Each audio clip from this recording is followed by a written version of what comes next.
V zadnjem krogu jeseni domači Aluminij pričakal nogometaše Celja, še vedno Aluminij v borbi za obstanek na 9. mestu, medtem ko Celjani v borbi za visoka mesta za Ligo Evropa in 4. mesto. Prva akcija za domače Škoflek izjemno ugoden položaj, tokrat je zgrešil gostujoča vrata.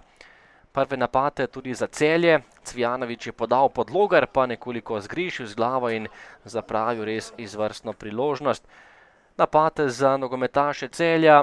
Volaš je bil pri strelu, tokrat ni bil najbolj natančen in potem še kombinacija za Aluminij. Škoflek je bil pri žogi in podal pred vrata, Petrović pa nekoliko prekratek, da bi dosegel gol. Drugi polčas in prvi napad za nogometaše Celja, to je bila že kombinacija po desni strani.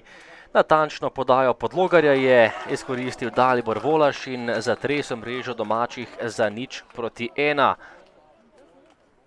Lepo je podal pod Logar, Volaš pa z glavo za prednost nogometašu Celja, takole v prvi vratnici 0:1. Ampak malo že odgovor za Aluminij, 78. minuta, priložnost za izenačenje pred vrati je sam ostal. Škoflek podal je Kocić, Škoflek pa je takole zatresel mrežo iz neposredne bližine in izenačil v Kidričevem. Nato 85. minuta, izvrstna priložnost za Celjane, pred vrati je bil Podlogar, ki je stresel prečko, potem pa še Pungaršek in na koncu gola ni bilo, ostalo je pri izenačenem rezultatu.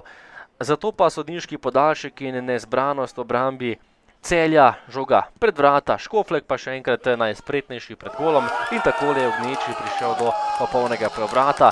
Aluminij je zabil še svoj drugi gol v 12 minutah in po zaostanku prišel do zmage pomembnih 3 točk in ima zdaj pred Radomljami velikih 10 točk naskoka. Na koncu Aluminij Celje 2:1.